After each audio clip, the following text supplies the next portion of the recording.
Halo, perkenalkan nama saya Sentaria Repayona. Saat ini saya akan menjelaskan bagaimana suatu pendekatan multisensori. Adapun pengertian pendekatan multisensorik yaitu suatu pembelajaran yang dimana melibatkan lebih dari satu indera secara bersamaan yang pada umumnya yang biasa disebut dengan visual yaitu melihat, auditori, mendengar, kinestetik, gerak, dan juga taktil yaitu sentuhan.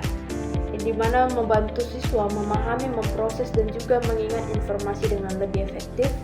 Dan pendekatan ini didasarkan pada prinsip bahwa setiap siswa memiliki gaya belajar yang berbeda dan juga kemampuan belajar akan lebih bermakna jika informasi disampaikan melalui berbagai jalur sensori.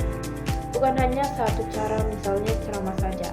Adapun landasan teoritis pendekatan multisensori yang berakar pada teori yaitu satu, psikologi kognitif yang dimana menyatakan bahwa semakin banyak indera yang terlibat semakin kuat jejak memori yang terbentuk. Dan yang kedua yaitu teori gaya belajar yang dimana mengakui bahwa siswa dapat dominan visual, auditori, atau kinestetik. Neuroscience yang menunjukkan bahwa otak belajar lebih efektif melalui pengalaman langsung dan beragam rangsangan. Dengan kata lain, multisensori ini membantu otak membangun koneksi yang lebih kuat antara informasi dan pengetahuan sebelumnya. Tujuan pendekatan multisensori ini juga meningkatkan pemahaman konsep dan juga memperkuat daya ingat jangka panjang, mengurangi hambatan belajar terutama pada siswa yang berkebutuhan khusus, dan meningkatkan keterlibatan dan motivasi belajar siswa, dan memberikan kesempatan belajar yang setara bagi semua siswa. Adapun ciri-ciri pembelajaran multisensori ini yaitu contohnya pembelajaran dengan pendekatan multisensori yang dimana memiliki ciri utama yaitu menggabungkan melihat dan mendengar, bergerak dan menyentuh, bersifat aktif dan juga partisipatif, dan menggunakan media konkret dan variatif. Tidak hanya berpusat pada guru tetapi melibatkan semua siswa secara langsung, fleksibel dan dapat disesuaikan dengan kebutuhan individual siswa. Adapun contoh penerapan pendekatan multisensori ini yang dapat kita lakukan dalam pembelajaran yaitu membaca, di mana siswa melihat huruf dan kata atau visual dengan mendengarkan bunyi huruf yang diucapkan guru dan menelusuri huruf dengan jari atau tulis di pasir atau papan tulis.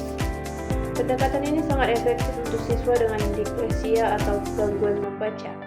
Yang kedua yaitu dalam pembelajaran matematika menggunakan benda konkret seperti balok, kancing atau stik es krim. Siswa menghitung sambil memindahkan benda, guru menjelaskan secara lisan sambil siswa mengamati dan juga mempraktikkan. Hal ini sangat membantu siswa memahami konsep abstrak secara lebih nyata.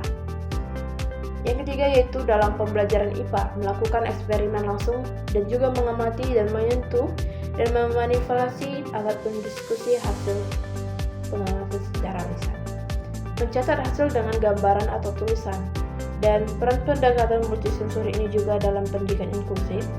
Dalam pendidikan inklusif ini pendekatan multisensori sangat penting karena membantu siswa dengan kebutuhan khusus dan mengakomodasi perbedaan kemampuan dan gaya belajar, mengurangi ketergantungan pada satu metode pengajaran, menciptakan pembelajaran yang adil dan ramah tidak diskriminatif, dan pendekatan ini sejalan dengan prinsip diferensiasi pembelajaran karena guru dapat menyesuaikan aktivitas dan juga sesuai kebutuhan siswa. Adapun kelebihan pendekatan multisensori ini juga yaitu pembelajaran lebih menarik dan tidak membosankan. Dan yang kedua yaitu siswa lebih aktif dan percaya diri dan mempermudah pemahaman konsep abstrak. Dan yang keempat efektif untuk kelas dengan kemampuan beragam. Dan ada juga kesimpulannya di sini yaitu pendekatan multisensori adalah strategi pembelajaran yang dimana melibatkan berbagai indera seperti melihat, mendengar, menyentuh dan juga bergerak secara bersamaan. Pendekatan ini membantu siswa memahami materi dengan lebih mudah karena informasi yang disampaikan melalui berbagai cara bukan hanya satu metode dalam pendidikan inklusif. Dan pendekatan multisensori ini sangat penting karena dapat menyesuaikan pembelajaran dengan beragam kemampuan dan gaya belajar siswa termasuk siswa dengan kebutuhan khusus, dan pembelajaran menjadi lebih menarik, aktif, dan juga bermakna sehingga semua siswa memiliki kesempatan yang sama untuk berhasil dalam pembelajarannya. Dengan demikian, Pendekatan multisensori ini juga mendukung terciptanya lingkungan belajar yang inklusif, adil, dan juga fleksibel bagi seluruh siswa. Sekian dari saya, terima kasih.